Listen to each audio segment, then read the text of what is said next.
नमस्कार साथियों, मैं अरविंद हुड्डा गुरुकुल पॉइंट पर आप सभी का हार्दिक स्वागत अभिनंदन। तो साथियों, हम पढ़ रहे थे मेवाड़ रियासत में 23सी तक अध्ययन कर लिया था। 23सी के काल की मैंने आपको एक ही बात इंपॉर्टेंट बताई थी कि 1260 ईस्वी में कमल चंद्र द्वारा श्रावक प्रतिक्रमण सूत्र चूर्णी नामक ग्रंथ का चित्रण किया गया, जो मेवाड़ चित्र शैली का प्राचीनतम चित्रित ग्रंथ है। फिर साथियों, 23सी की रानी जैतलदे ने चित्तौड़गढ़ दुर्ग में श्याम पार्श्वनाथ मंदिर का निर्माण करवाया। 23सी के बाद अगला शासक बनता है समर सिंह। तो साथियों, आज का हमारा टॉपिक रहेगा रावल समर सिंह।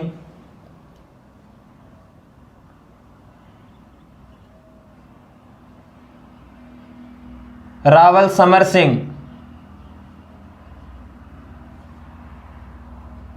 और साथियों, बात करें समर सिंह की, तो समर सिंह शासक बनता है 1273 में और 1302 तक शासक रहता है।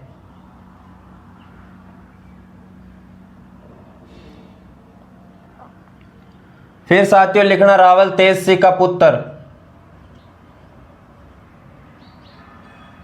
रावल 23सी का पुत्र।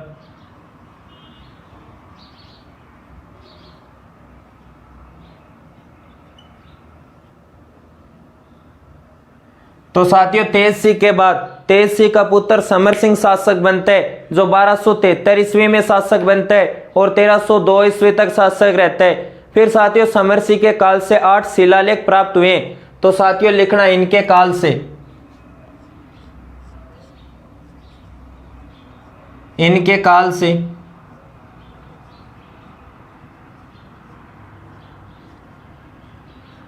8 शिलालेख प्राप्त हुए।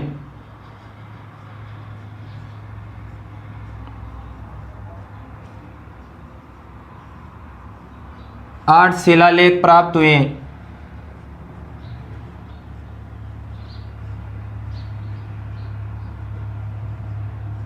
और साथियों, बात करें इन शिलालेख की, तो लिखना 5 शिलालेख।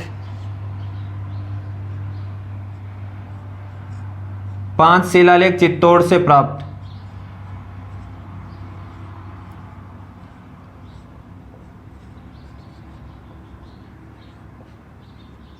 पांच शिलालेख चित्तौड़ से प्राप्त। और साथियों, इनका टाइम बताया जाता है 1278 से 1299 ईस्वी का।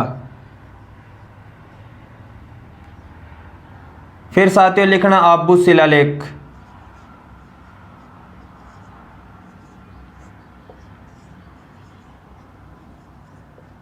आबू शिलालेख। और आबू शिलालेख है 1285 ईस्वी का। फिर साथियों, लिखना चीरवा शिलालेख।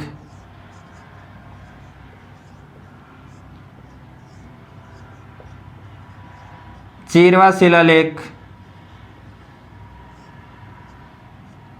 और चीरवा शिलालेख है 1273 ईस्वी का। फिर साथियों, लिखना दरीबा शिलालेख।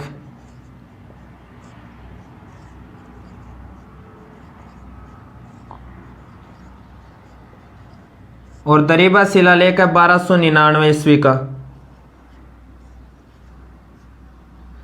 तो साथियों, समर सिंह के काल के 8 शिलालेख प्राप्त हुए। 5 शिलालेख चित्तौड़ से प्राप्त हुए, जिनका टाइम 1278 से 1299 का बताया जाता है। फिर आबू शिलालेख जो 1285 ईस्वी का है, चीरवा शिलालेख जो 1273 ईस्वी का है, और दरीबा शिलालेख जो 1299 ईस्वी का है। और साथियों, इस आबू शिलालेख में बप्पा रावल को गोयलों का मुकुटमणि कहा गया है। और इसी आबू शिलालेख में समर सिंह को गुजरात से तुर्कों का उद्धारक कहा गया है। ये नोट पॉइंट लगा के आप लिख लेना कि आबू शिलालेख में समर सिंह को गुजरात से तुर्कों का उद्धारक कहा गया है। और साथियों, ये जो चीरवा शिलालेख है, इस चीरवा शिलालेख से हमें गोयल वंश की जानकारी मिलती है। चीरवा शिलालेख से गोहिल वंश की जानकारी मिलती है। तो लिखना गोहिल वंश की जानकारी का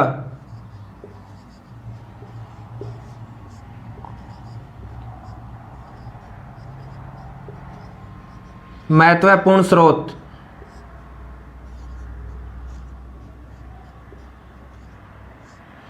तो साथियों चीरवा शिलालेख से हमें गोयल वंश की जानकारी मिलती है और कल की क्लास में मैंने आपको एक सामोली शिलालेख बताया था, उस सामोली शिलालेख से भी हमें गोयल वंश की जानकारी मिलती है। तो साथियों तेजसी के बाद अगला शासक बनता है तेजसी का पुत्र समर सिंह, जो 1273 में शासक बनता है और 1302 ईस्वी तक शासक रहते हैं। और समर सिंह के काल से 8 शिलालेख प्राप्त हुए, 5 शिलालेख चित्तौड़ से प्राप्त हुए जो 1278 से 1299 के बताए जाते। फिर आबू शिलालेख जो 1285 ईस्वी का है। फिर चीरवा शिलालेख जो 1273 ईस्वी का है। और चीरवा शिलालेख से हमें गोयल वंश की जानकारी मिलती है। और साथियों दरीबा शिलालेख जो 1299 ईस्वी का है। और साथियों आबू शिलालेख में बप्पा रावल को गोयलों का मुकुटमणि कहा गया है और समर सिंह को आबू शिलालेख में गुजरात से तुर्कों का उद्धारक कहा गया है। लेकिन साथियों समर सिंह के काल की जो इंपॉर्टेंट घटना है वो 1299 ईस्वी की है। तो एक बार आप यहां तक क्लियर करो, फिर हम चर्चा करते हैं 1299 ईस्वी की।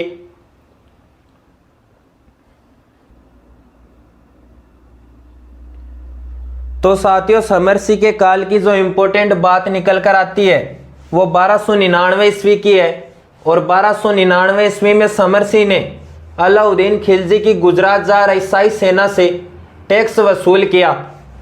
तो साथियों लिखना 1299 ईस्वी में।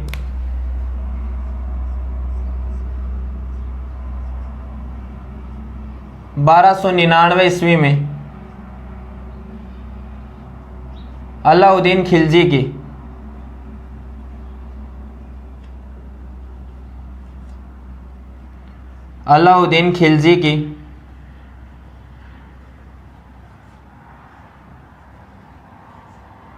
गुजरात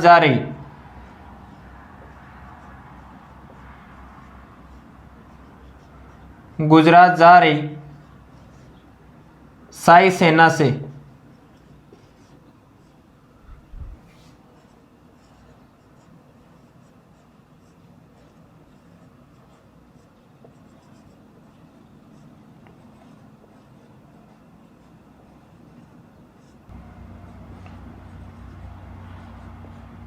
शाही सेना से कर वसूल किया।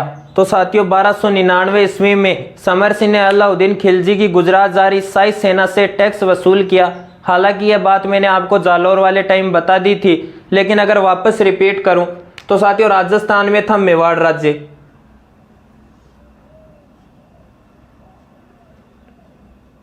और मेवाड़ के पास था जालौर।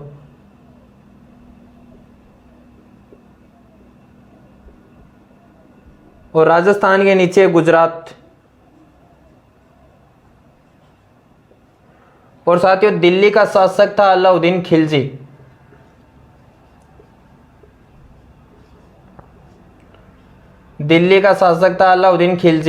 और जो अलाउद्दीन खिलजी की सेना है वो गुजरात जा रही थी, तो इस सेना को जालौर से होते हुए गुजरात जाना था।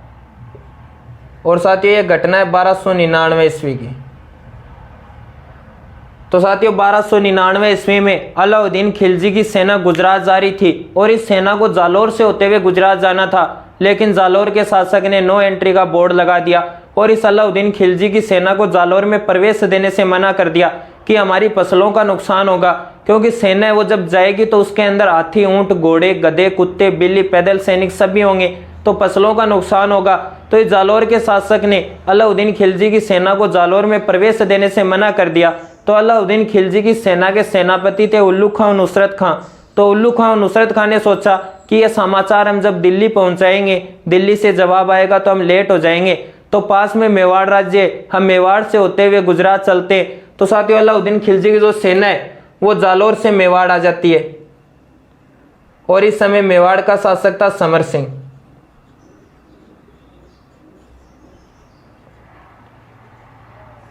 तो साथियों अलाउद्दीन खिलजी की सेना को जालौर के शासक ने जालौर में प्रवेश देने से मना कर दिया।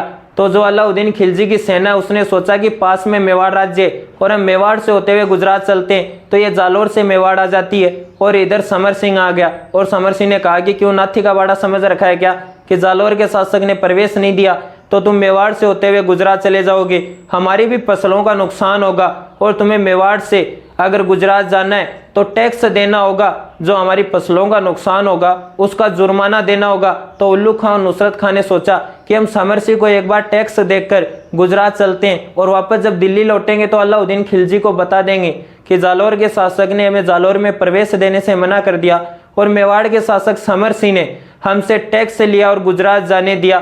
लेकिन साथियों, इसका परिणाम क्या निकला? अगर इसके परिणाम की बात करूं तो समर सिंह के 2 पुत्र थे।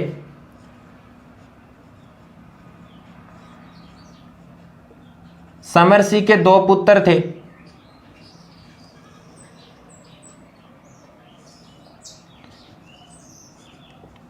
कुंभकर्ण और रतन सिंह।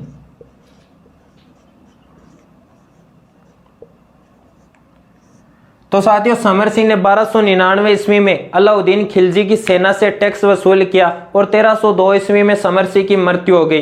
अब अलाउद्दीन खिलजी, वो सिंपल सी बात है कि उसकी सेना से टैक्स वसूल किया तो वो मेवाड़ पर आक्रमण करेगा, लेकिन ये आक्रमण झेलना किसे पड़ेगा? जो गद्दी पर बैठेगा या मेवाड़ का शासक होगा उसे। और समर सिंह की 1302 ईस्वी में मृत्यु हो गई। तो समर सिंह की मृत्यु होने के बाद समर सिंह का बड़ा पुत्र था कुंभकर्ण, और इस कुंभकर्ण को गद्दी पर बैठने के लिए कहा गया। तो इस कुंभकर्ण ने मना कर दिया और कहा कि मैं यहाँ रहूंगा ही नहीं, और जो कुंभकर्ण है वो नेपाल चला जाता है। तो कुंभकर्ण क्या करता है? नेपाल चला गया।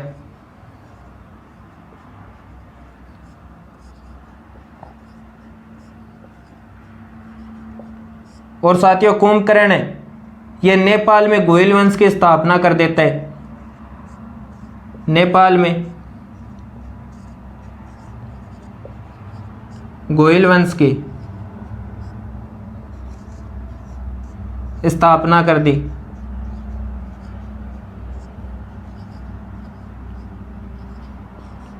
अब साथियों, रतन सिंह बचा तो मेवाड़ का शासक बनता है रतन सिंह।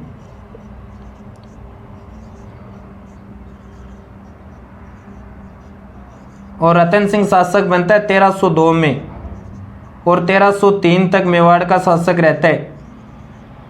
लेकिन 1 वर्ष में भी रतन सिंह की काफ़ी बातें निकल कर आती है और एग्जाम के पॉइंट ऑफ व्यू से भी इम्पोर्टेंट है। तो साथियों, 1299 ईस्वी में समर सिंह ने अलाउद्दीन खिलजी की सेना से टैक्स वसूल किया। तो यह सिंपल सी बात थी कि अलाउद्दीन खिलजी वो मेवाड़ पर आक्रमण करेगा, लेकिन वो आक्रमण झेलना किसे पड़ेगा? ये मेवाड़ वालों को पता था कि जो शासक बनेगा या जो गद्दी पर बैठेगा उसे झेलना पड़ेगा, क्योंकि समर सिंह ने तो 1299 ईस्वी में टैक्स लिया और 1302 ईस्वी में समर सिंह की मृत्यु हो गई।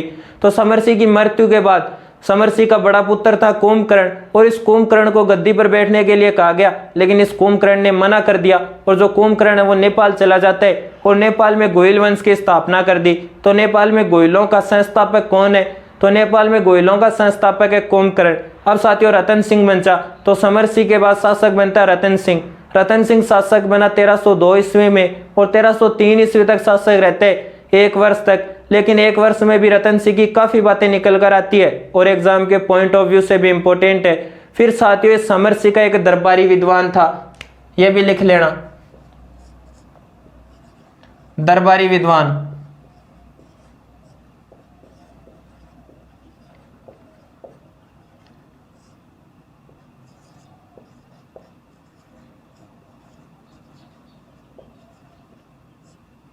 पार्श्वचंद्र जैन। तो साथियों, समर सिंह ने 1299 ईस्वी में अलाउद्दीन खिलजी की गुजरात जा रही शाही सेना से टैक्स वसूल किया और समर सिंह का दरबारी विद्वान था पार्श्वचंद्र जैन। और साथियों, समर सिंह के बाद अगला शासक बनता है रतन सिंह, जो 1302 ईस्वी में शासक बना और 1303 ईस्वी तक शासक रहते हैं। लेकिन रतन सिंह की 1 वर्ष में भी काफी बातें निकल कर आती है और एग्जाम के पॉइंट ऑफ व्यू से भी इंपॉर्टेंट है। तो साथियों, एक बार आप यहां तक क्लियर करो, फिर हम चर्चा करते हैं रतन सिंह की।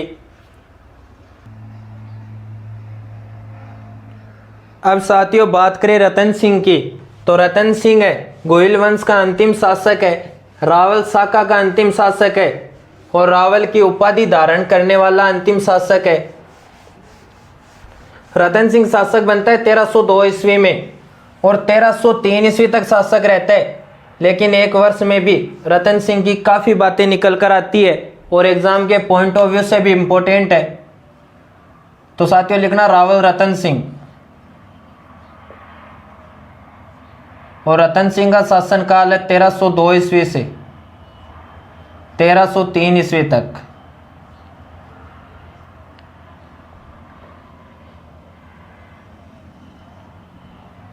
फिर साथियों लिखना रावल समर सिंह का पुत्र।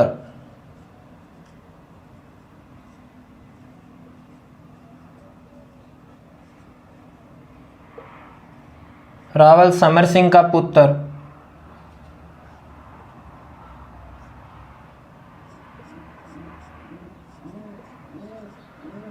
फिर साथियों लिखना रावल साका का।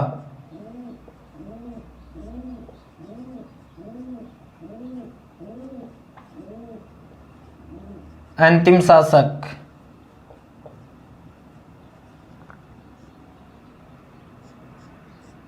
फिर साथियों लिखना रावल की उपाधि धारण करने वाला। रावल की उपाधि धारण करने वाला।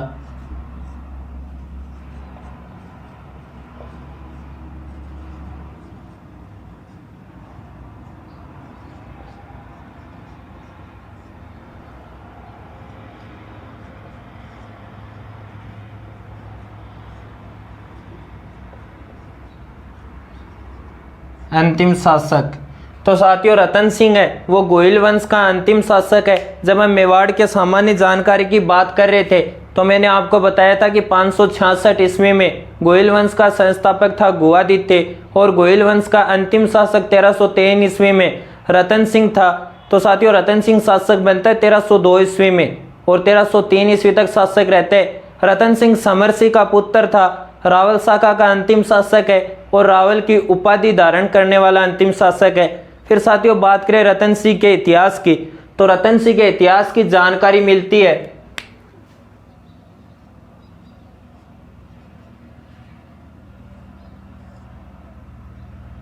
1540 ईस्वी में। दिल्ली का शासक था शेरशाह सूरी। शेरशाह सूरी और इस शेरशाह सूरी का एक दरबारी विद्वान था।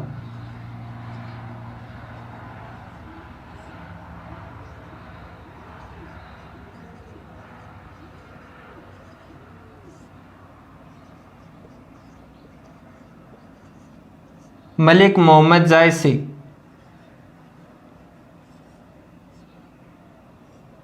और इस मलिक मोहम्मद जायसी की एक रचना है पद्मावत।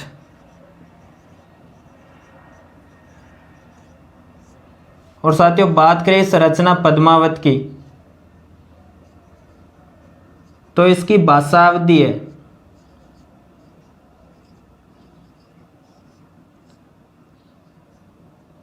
और ये प्रेम कहानी है, लव स्टोरी।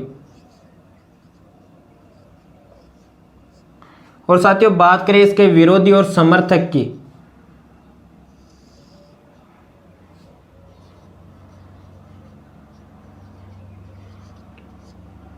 तो इस पद्मावत का समर्थन करते हैं मुणोतनेणसी।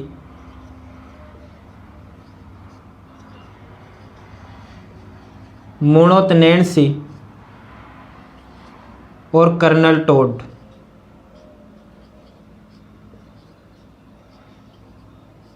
फिर साथियों बात करें इसके विरोधी की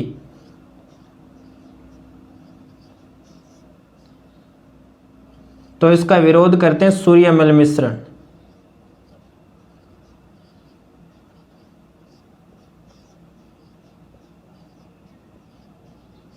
और ओझा जी।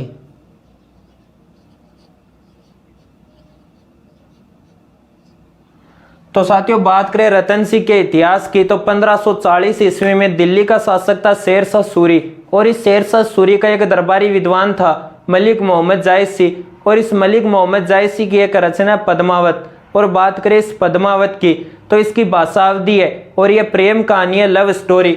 और साथियों बात करें इस पद्मावत के समर्थक और विरोधी की तो इसका समर्थन करते हैं मुणोतनेणसी और कर्नल टोड और इसका विरोध करते हैं सूर्यमल मिश्रण और ओझा जी। इनकी भी बात सही है कि एक आदमी 1540 ईस्वी में एक रचना लिख रहा है पद्मावत और उसके अंदर बातें लिख रहा है 1302 ईस्वी की, लगभग 250 साल पहले की।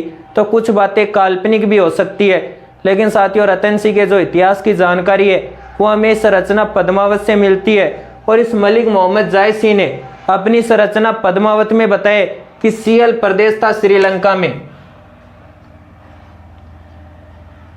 श्रीलंका में सीएल प्रदेश था।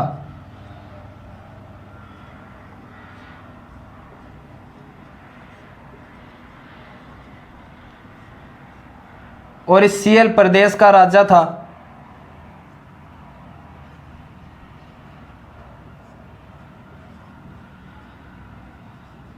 गंधर्व सेन।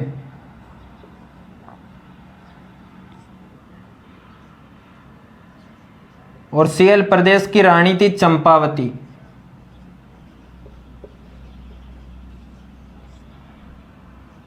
और इनका एक पालतू तोता था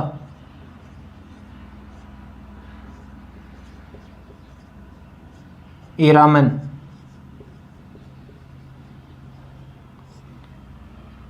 और सीएल प्रदेश की राजकुमारी थी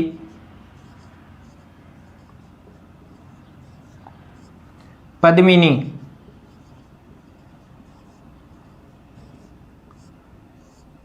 और इस पद्मिनी का एक चाचा था गोरा। और पद्मिनी का भाई था बादल। पद्मिनी के भाई का नाम था बादल। तो साथियों, मलिक मोहम्मद जायसी है वो अपनी रचना पद्मावत में बताते हैं कि सीएल प्रदेश था श्रीलंका में और इस सीएल प्रदेश के शासक थे गंधर्व सेन और सीएल प्रदेश की रानी थी चंपावती और इनका एक पालतू तोता था हीरामन। और जो ये तोता है हीरामन, ये रोजाना की तरह सीएल प्रदेश से उड़ान भरते, लेकिन जीपीएस सिस्टम खराब होने के कारण ये उड़ता उड़ता गागरोन दुर्ग झालावाड़ आ जाते और गागरोन दुर्ग में आकर बैठ जाते। और इस तोते पर एक शिकारी की नजर पड़ी। अब शिकारी का तो काम ही शिकार करना होता है, तो शिकारी ने सोचा क्यों ना इस तोते का शिकार किया जाए। लेकिन जब शिकारी की और तोते की नजर आपस में मिली तो तोता बोला, जो ये तोता ये इंसानों की तरह बोलता था, हमारी तरह।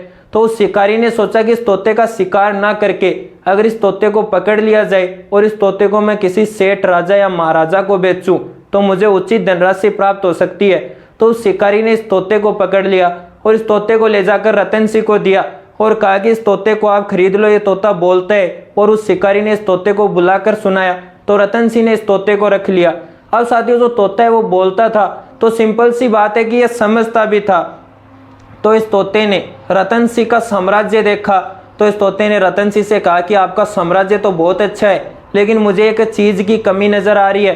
तो रतन सिंह ने कहा कि किस चीज की कमी नजर आ रही है? मेरे साम्राज्य में किसी चीज की कमी नहीं है, 4 चांद लगे पड़े हैं। तो इस तोते ने कहा कि 4 चांद तो तब लगेंगे जब आप सीएल प्रदेश की राजकुमारी पद्मिनी से विवाह करके उसे चित्तौड़ की रानी बनाओगे।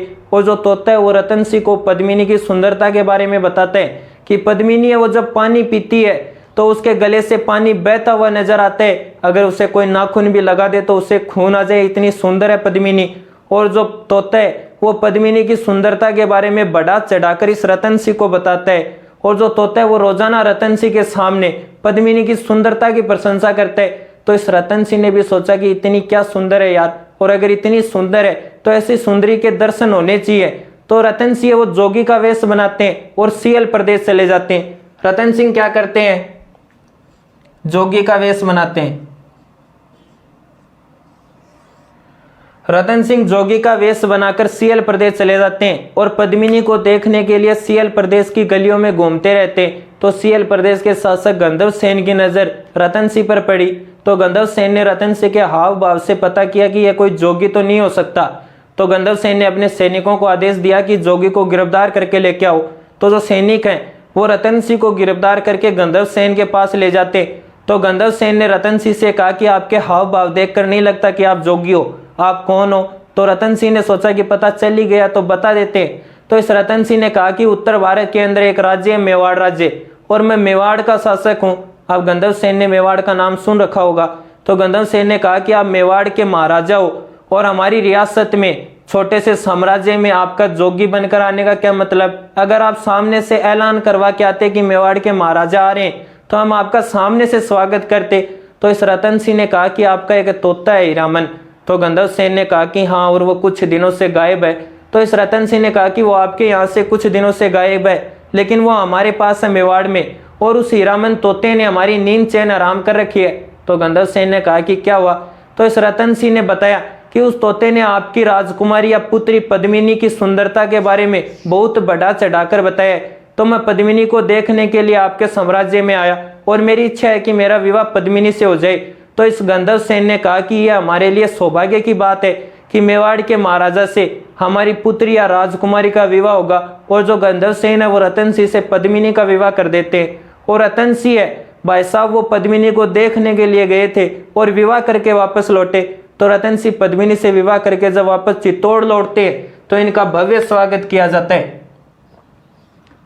रतन सिंह पद्मिनी से विवाह करके वापस चित्तौड़ लौटते हैं तो इनका भव्य स्वागत किया जाता है कि बारो फूल बरसाओ मेरा महबूब आया है। क्योंकि साथियों जो शासक है या राजा है वो विवाह करके वापस रियासत लौटा था और वो भी उस पद्मिनी से जिसकी सुंदरता के चर्चे सारे चित्तौड़ में थे।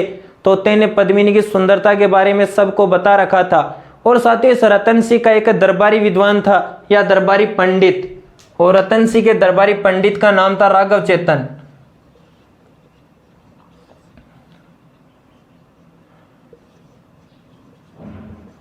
राघव चेतन। तो साथियों रतन सिंह का एक दरबारी पंडित था राघव चेतन। ये राघव चेतन नहीं था वो जो रोडवेज बसों के अंदर पोस्टर लगे होते हैं ना कि बाबा फ्री 24 घंटे में आपका मनचाहा प्यार आपके कदमों में, वो था ये राघव चेतन। और इस राघव चेतन ने जब पद्मिनी को देखा तो कि वाह यार, इतना सुंदर कोई व्यक्ति हो सकता है क्या। तोते ने तो पद्मिनी की सुंदरता के बारे में काफी कम बताया, लेकिन पद्मिनी तो उससे भी ज्यादा सुंदर है। और जो ये राघव चेतन है ये पद्मिनी पे जादू टोने शुरू कर देता है, वही 24 घंटे वाले। और इस बात का पता जब पद्मिनी को चला तो पद्मिनी ने इस बात से अपने पति रतन सिंह को अवगत कराया। और रतन सिंह को जब पता चला कि राघव चेतन द्वारा पद्मिनी पर जादू टोने करवाए जा रहे हैं तो इस रतन सिंह ने इस राघव चेतन को मेवाड़ से निष्कासित कर दिया। रतन सिंह क्या करते हैं, इस राघव चेतन को मेवाड़ से निष्कासित कर देता है। मेवाड़ से निष्कासित कर दिया।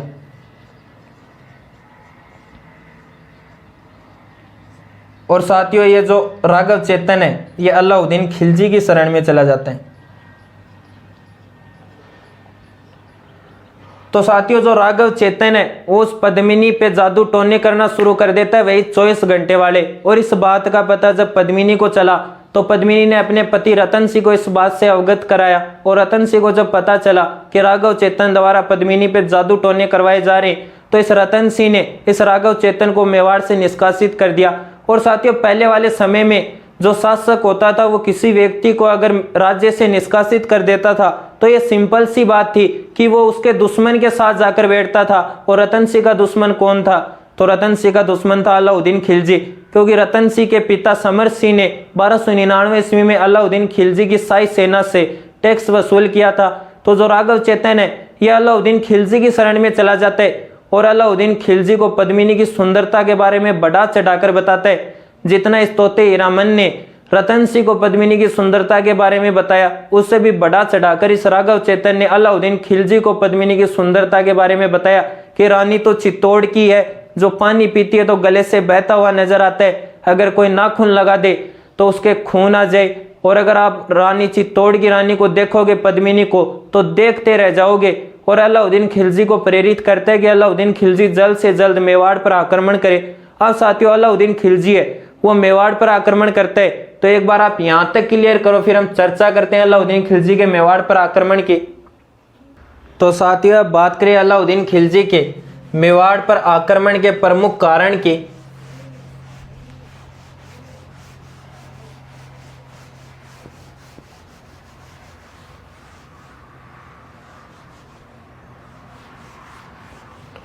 तो साथियों लिखना अलाउद्दीन खिलजी के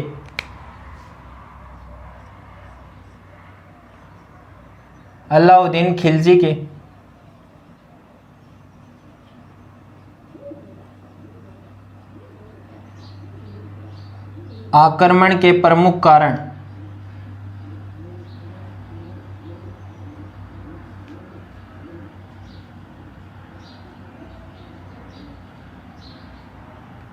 तो साथियों लिखना अलाउद्दीन खिलजी की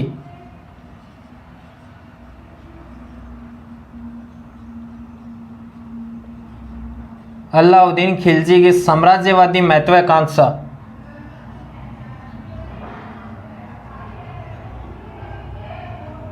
फिर साथियों लिखना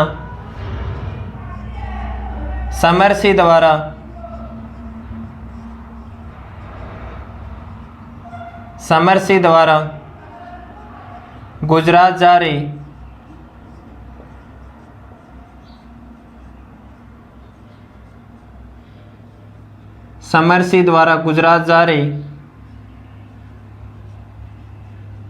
सेना से टैक्स लेना।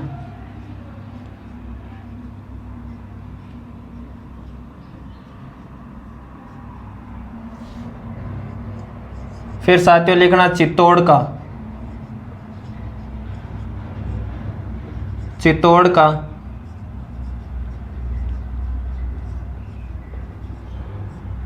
व्यापारिक और सामरिक महत्व है।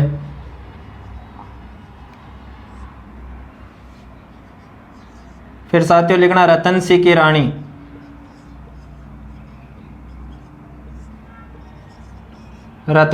रानी।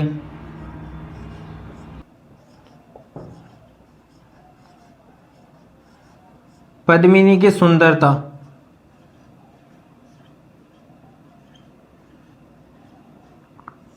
तो साथियों बात करें अलाउद्दीन खिलजी के प्रमुख कारण की, तो अलाउद्दीन खिलजी की साम्राज्यवादी महत्वाकांक्षा, समरसी द्वारा अलाउद्दीन खिलजी की गुजरात जा रही शाही सेना से टैक्स वसूल करना, चित्तौड़ का व्यापारिक और सामरिक महत्व है, और रतन सिंह की रानी पद्मिनी की सुंदरता।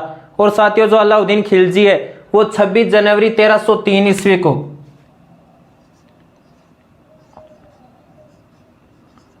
26 जनवरी 1303 ईस्वी को चित्तौड़ की घेराबंदी कर लेते हैं। चित्तौड़ का घेराव। और अलाउद्दीन खिलजी है वो चित्तौड़ की 6-7 महीने तक घेराबंदी रखते हैं। और साथियों इस दौरान अलाउद्दीन खिलजी का शिविर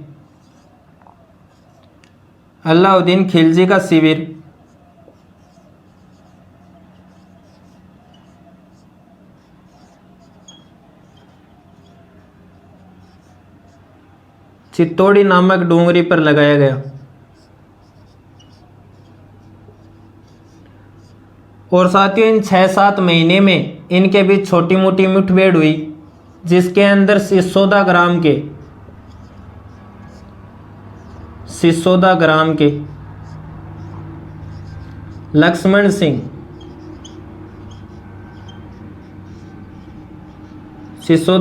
लक्ष्मण सिंह अपने 7 पुत्रों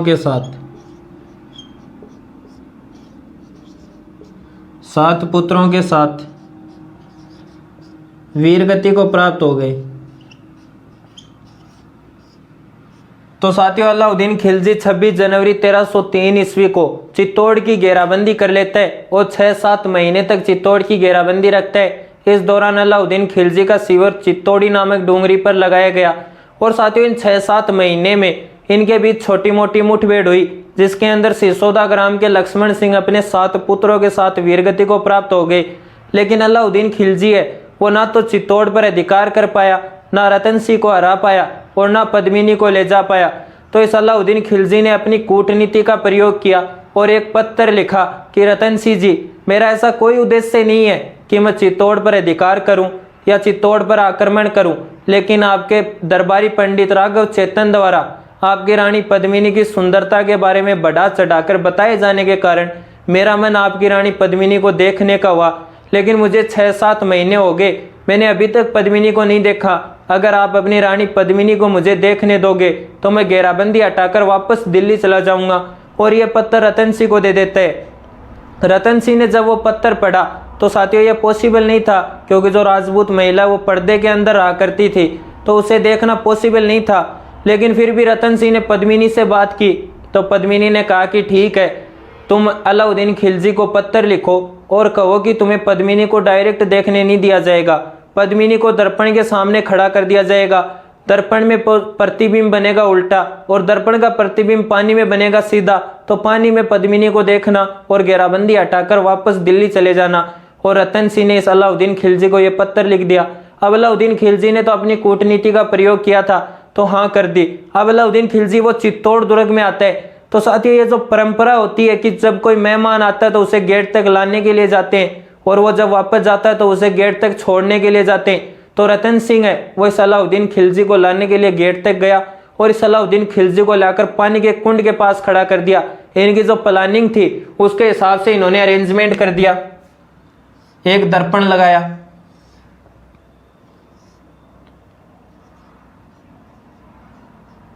और इस दर्पण के सामने पद्मिनी को खड़ा कर दिया और एक पानी का कुंड बना दिया। अब दर्पण का जो प्रतिबिंब पानी में बनेगा तो वो बनेगा सीधा और इस दर्पण के पास पानी के कुंड के पास खड़ा कर दिया अलाउद्दीन खिलजी को। तो साथियों जो अलाउद्दीन खिलजी है वो चित्तौड़ दुर्ग में आता है तो रतन सिंह है वो अलाउद्दीन खिलजी को गेट तक लाने के लिए जाते हैं और इस अलाउद्दीन खिलजी को लाकर पानी के कुंड के पास खड़ा कर दिया और दर्पण के सामने पद्मिनी को लाया गया। तो पद्मिनी का दर्पण में प्रतिबिंब बना उल्टा और दर्पण का प्रतिबिंब पानी में बना सीधा। तो अलाउद्दीन खिलजी ने पानी के अंदर पद्मिनी को देखा तो पसीना पसीना हो गया। इतनी सुंदर थी पद्मिनी, क्योंकि अलाउद्दीन खिलजी ने राघव चेतन से पद्मिनी की सुंदरता के बारे में सुन रखा था। फिर अलाउद्दीन खिलजी दिल्ली का शासक था तो अपने स्तर पर भी पता किया था और 6-7 महीने तक चित्तौड़ की घेराबंदी रखी। तो यहाँ भी कोई लोकल आदमी मिला होगा तो उससे पूछा होगा कि चित्तौड़ की रानी पद्मिनी कैसी है, तो उसने कहा होगा कि वाह रानी बहुत सुंदर है चित्तौड़ की। तो ये जो अलाउद्दीन खिलजी है ये पानी के अंदर पद्मिनी को देखता है तो पसीना पसीना हो जाता है। इतने में रतन सिंह पास खड़ा था और रतन सिंह ने कोनी मारी और कहा कि हो गई शर्त पूरी, चलो यहाँ से। और अलाउद्दीन खिलजी है वो जब चित्तौड़ से दुर्ग से बाहर जाता है तो यही सोचता है कि मैं कैसे पद्मिनी को अपनी बनाऊं। और जो अलाउद्दीन खिलजी है वो जब गेट पर पहुंचता है तो अलाउद्दीन खिलजी के सैनिक गेट पर आ गए थे और अलाउद्दीन खिलजी रतन सिंह को गिरफ्तार करके और अपने शिविर ले जाते हैं और वहां से रतन सिंह को लेकर दिल्ली आ जाता है घेराबंदी हटाकर। तो साथियों अलाउद्दीन खिलजी क्या करते हैं, रतन सिंह को गिरफ्तार करके घेराबंदी हटाकर और रतन सिंह को लेकर दिल्ली आ जाते हैं और दिल्ली आने के बाद एक पत्र लिखता है कि अगर तुम्हें अपना शासक चाहिए, रतन सिंह चाहिए, तो चित्तौड़ की रानी पद्मिनी को भेजकर अपने शासक रतन सिंह को ले जाओ। अब साथियों जो मेवाड़ के सरदार थे उनके बड़ी समस्या खड़ी हो गई कि जो हमारा शासक है वो अलाउद्दीन खिलजी के पास है तो भी बेइज्जती है और अगर रानी पद्मिनी को देखकर रतन सिंह को छुड़ाए तो इससे बड़ी और बेइज्जती क्या होनी है। लेकिन पद्मिनी ने अपना दिमाग लगाया और अलाउद्दीन खिलजी को पत्र लिखा कि ठीक है लेकिन जो पद्मिनी है वो अपनी 1600 दासियों के साथ आएगी। भाई साहब पद्मिनी को 1600 दासियां चाहिए थी, ऐसे इतनी ज़्यादा सुंदर नहीं थी। तो अलाउद्दीन खिलजी ने कहा कि ठीक है 1600 नहीं चाहिए, 3200 दासियां लेके आ जाए लेकिन पद्मिनी आ जाए। और जो ये पद्मिनी है ये अपना दिमाग लगाती है और 1600 दासियों की जगह 1600 सैनिकों को दासियां बनाती है और हर एक दासी को पालकी के अंदर बिठाती है और पालकी के 4 सैनिकों का कंधा दिलाती है और वो भी मुख्य सैनिक थे। ऐसे करके साथियों ये 6-7 हजार की सेना तैयार हो जाती है और पद्मिनी है वो 1600 दासियों के साथ दिल्ली पहुंचती है अलाउद्दीन खिलजी के दरबार में। और पद्मिनी ने अलाउद्दीन खिलजी से कहा कि आपके शर्त के अनुसार मैं आपके दिल्ली दरबार में आ गई हूँ, लेकिन पहले मैं अपने पति रतन सिंह से अकेले में बात करना चाहती हूँ। तो अलाउद्दीन खिलजी ने कहा कि इतनी टाइम इंतजार किया है तो 1 घंटे और सही तुम अपने पति रतन सिंह से मिल लो। तो साथियों जो पद्मिनी है वो रतन सिंह से मिलती है और रतन सिंह को सारी बात बताती है कि मैंने 1600 दासियों की जगह 1600 सैनिकों को दासियां बनाकर लाई हूँ और जो पालकी में 4 लोगों ने कंधा दे रखा है वो अपने सारे मुख्य सैनिक हैं।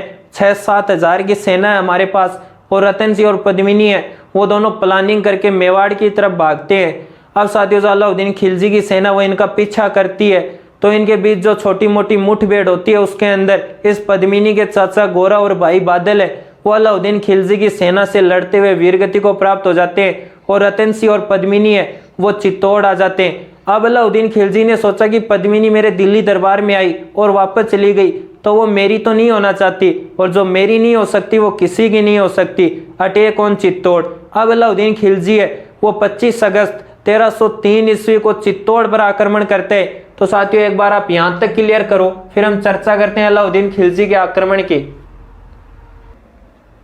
तो साथियों चर्चा करते हैं अलाउद्दीन खिलजी के चित्तौड़ पर आक्रमण की। तो अलाउद्दीन खिलजी ने 25 अगस्त 1303 ईस्वी को चित्तौड़ पर आक्रमण किया।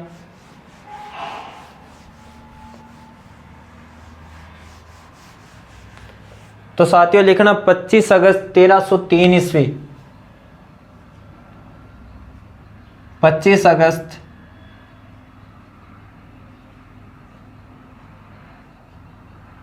1303 ईस्वी और 25 अगस्त 1303 ईस्वी को अलाउद्दीन खिलजी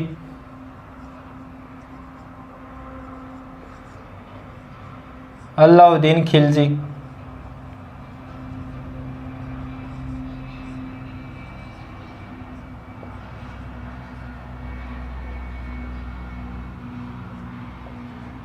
अलाउद्दीन खिलजी का चित्तौड़ पर आक्रमण। और साथियों अलाउद्दीन खिलजी ने आक्रमण किया तो केसरिया और जोर हुआ।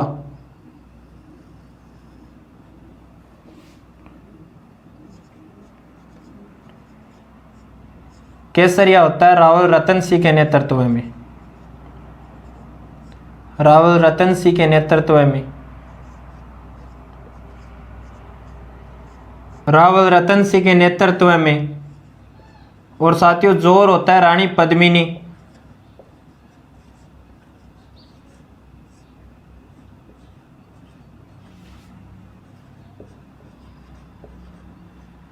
सोलह सौ राजपूत महिलाओं के साथ।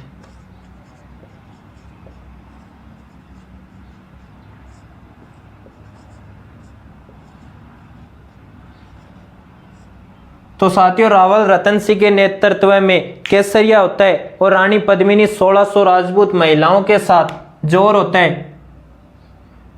तो इधर लिखना केसरिया।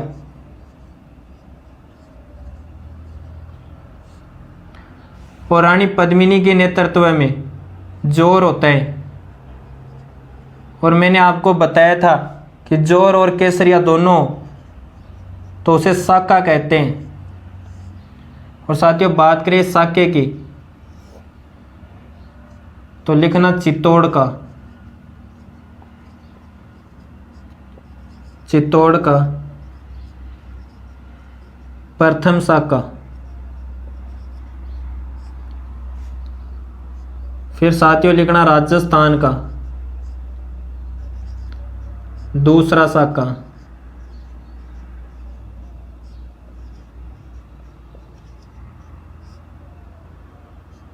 फिर साथियों लिखना राजस्थान का सबसे बड़ा साका।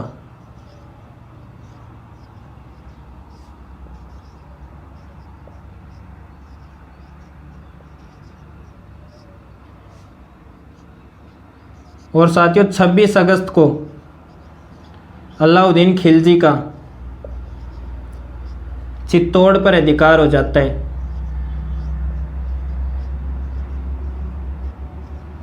चित्तौड़ पर अधिकार।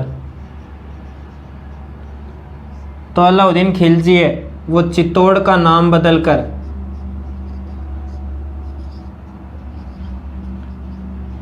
बदलकर खिजराबाद कर देते हैं। खिजराबाद और चित्तौड़ का प्रशासक बना देता है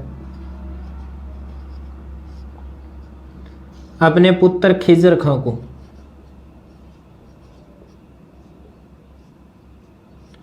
और साथियों इस अलाउद्दीन खिलजी ने 26 अगस्त को चित्तौड़ में 30,000 लोगों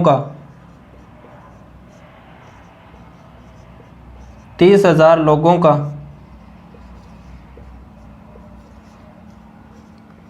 कत्लेआम करवा दिया।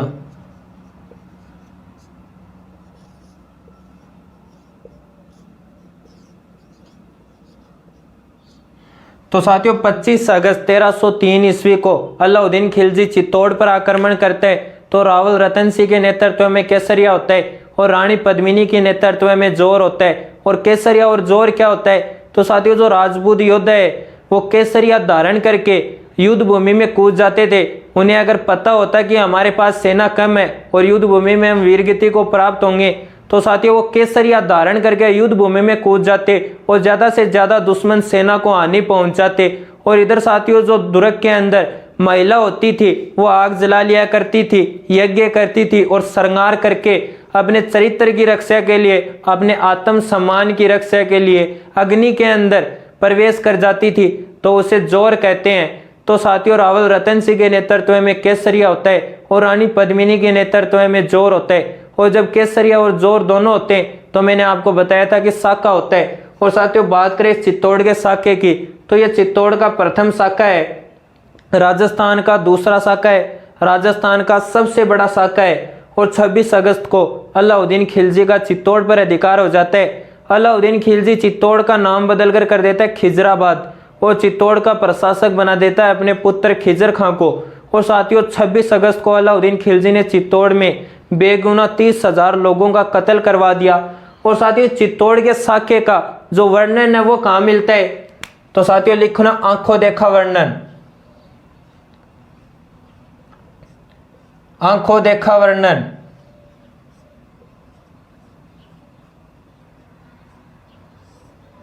और आंखों देखा वर्णन मिलता है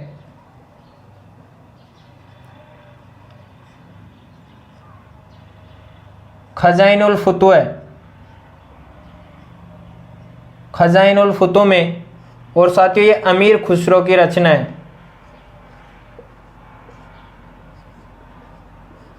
अमीर खुसरो की रचना।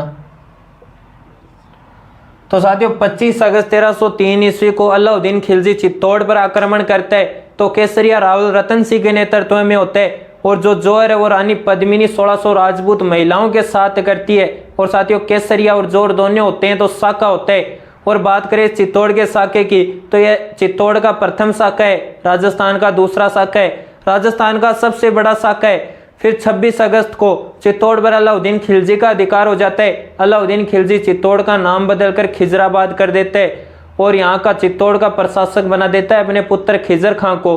और 26 अगस्त को अलाउद्दीन खिलजी ने चित्तौड़ में 30,000 बेगुनाह लोगों का कत्ल करवा दिया।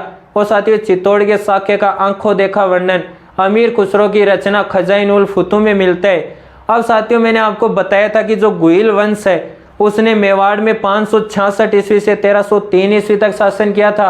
566 ईस्वी में गोयल वंश का संस्थापक था गुआदित्य और 1303 ईस्वी में गोयल वंश का अंतिम शासक था रावल रतन सिंह। लेकिन जो सिसोदिया राजवंश है वो मेवाड़ में आया था 1326 ईस्वी में। तो 1303 ईस्वी में गोयल वंश के बाद चित्तौड़ में अलाउद्दीन खिलजी का अधिकार हो जाता है। तो साथियों एक बार आप यहाँ तक क्लियर करो फिर हम चर्चा करते हैं कि 1303 ईस्वी से 1326 ईस्वी तक मेवाड़ में किसने शासन किया। तो साथियों सिसोदिया राजवंश है वो मेवाड़ में 1326 ईस्वी में आता है। तो अब चर्चा करते हैं कि 1303 ईस्वी से 1326 ईस्वी तक मेवाड़ में किसने शासन किया। तो साथियों 1303 ईस्वी में मेवाड़ पर अलाउद्दीन खिलजी का अधिकार हो जाता है और अलाउद्दीन खिलजी अपने पुत्र खिजर खां को मेवाड़ का प्रशासक बना देता है। तो साथियों लिखना खिजर खां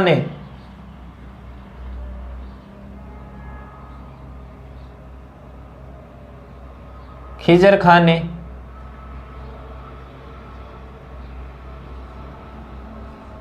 गंभीरी नदी पुल का निर्माण करवाया।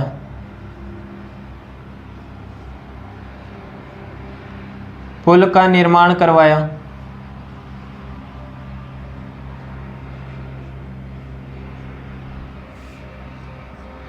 फिर साथियों लिखना खिजर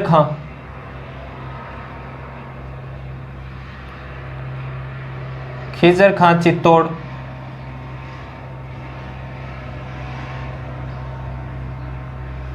मकबरे का निर्माण करवाया।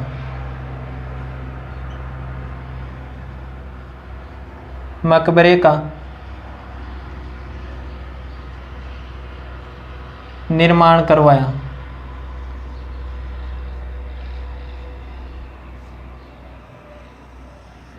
फिर साथियों लिखना इसे दाइबी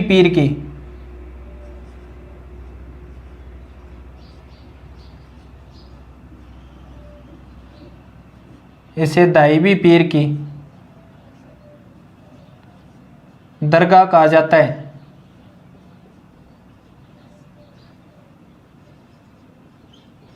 दरगाह कहा जाता है।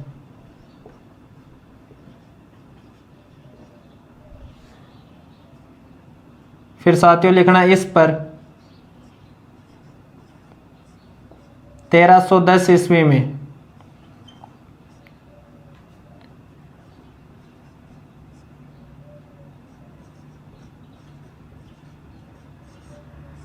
फारसी भाषा में एक लेख लिखवाया।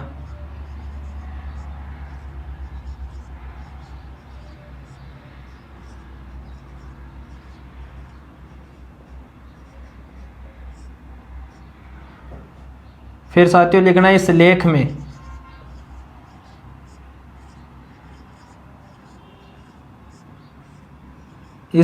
में अलाउद्दीन खिलजी को संसार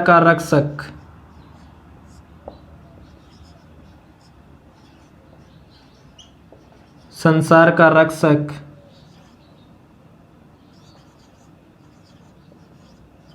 ईश्वर की छाया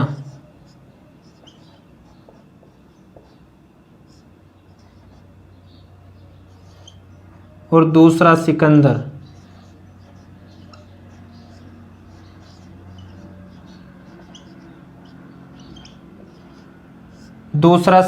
कहा गया है।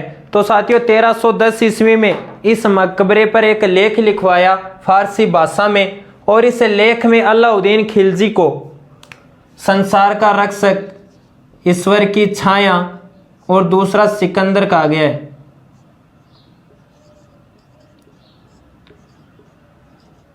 गया है। फिर साथियों जो खिजर खां है, यह खिजर खां 1315 ईस्वी में 1315 ईस्वी में खिजर खां ने यह दुर्ग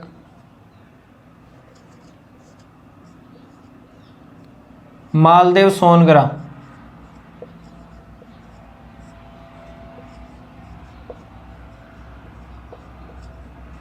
और इस मालदेव सोनगरा को मुछाड़ा मालदेव के नाम से भी जाना जाता था।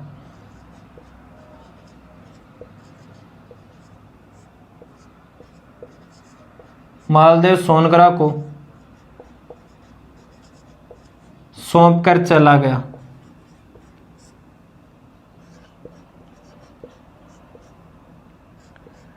फिर साथियों लिखना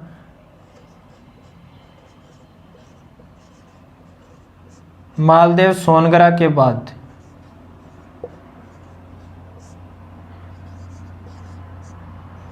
मालदेव सोनगरा की मृत्यु के बाद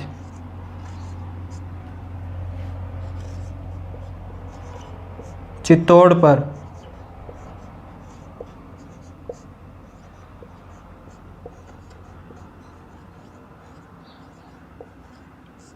मालदेव के पुत्र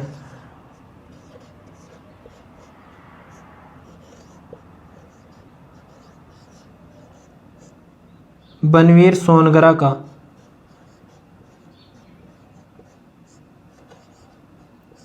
अधिकार हो जाता है।